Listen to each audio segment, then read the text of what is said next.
So here we have the bridge taken off of the guitar, and you can see the saddles, each individual saddle has a screw that goes straight through the centre of the saddle. There they are from underneath. I'm just going to give you a close-up of how these work by taking one out. You can just about see a small piece of black metal inside where the saddle was, where the screw went through. We can see it from underneath here just about. I don't want to pull it out, but essentially that bit of metal acts a bit like a spring. You can see it goes across the underside of the bridge. When the screw goes through it, the screw thread catches into this, and as you tighten the screw, what happens is, because this is attached to, or leaning against one of the threads, it starts to pull the screw back a bit like a spring would do, so it holds it in place. You'll also see, if I move the screw in a bit closer, the screw has got a smaller point at one end, and it's a bit thicker at the top where there's no thread. That allows it to fit neatly into this space at the back of the bridge and then slot into the hole at the front. There we can see the hole without the screw in to hold it in place. And then the most important bit, the saddle. The saddle has a bit of a slant to it, a triangle. So if we were looking at it the right way round, it has a slant like that. Now, this is really important for how your bridge is set up. To think about the slant and the fact that this is a thickness of maybe 2 millimeters, and that means that if your string is resting on the top of the slant here and the front of the guitar is on this side, your string is going to be closer to the neck, the front of the guitar, than if your bridge was this way round, where we've now got the slant going forward, so the closest your string can be is slightly further away. Let me explain that with the string itself. Here, the string is resting on the saddle, and if I turned it round, it would rest on the saddle but slightly further forward. Hope that makes sense. So when we set up the bridge saddles, we need them to be the correct way round in the bridge. Now let's picture your guitar from the side with the string going from the bridge over the neck and to the nut. Now, where it goes over the neck, we've got the frets, and the 12th fret is what we call the octave fret. The 12th fret should be exactly half of the length of the string. Now, that exact length of the string varies depending on the scale length that you're playing. So for example, a guitar has a shorter scale length than a bass. Now, I've talked about scale length before in other videos, and I'll link to them in the description below, so I won't go too much into scale length now. But regardless of the scale length, your 12th fret is always your octave fret. It's always the midpoint of the string. Now imagine you're holding down at the 12th fret. What's going to happen when you pluck your string is you're going to vibrate the bit of the string between the bridge and your finger at the 12th fret. And that piece of the string, because it is exactly half the length of the entire open string, will play the same note as the open string but an octave higher. I hope you're with me so far. Now imagine you haven't got your guitar correctly intonated. Maybe the problem is your guitar string is a bit short because your bridge, or the saddles on the bridge, are a bit closer to the 12th fret than they should be. This will mean when you hold down the 12th fret and pluck it, what you're finding is you're plucking a bit of string which isn't quite half the length of the guitar string, and it will sound sharp.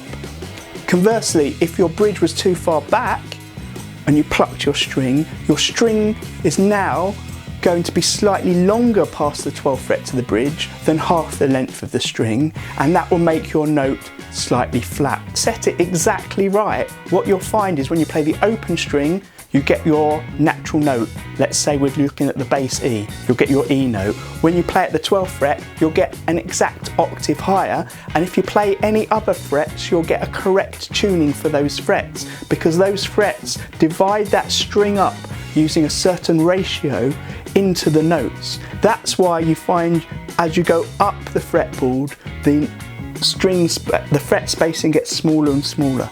Now that ratio of how the frets are divided up along the string length depends on the scale length. Again, that's in another video, but essentially the scale length is you measure from the nut to the 12th fret and double it.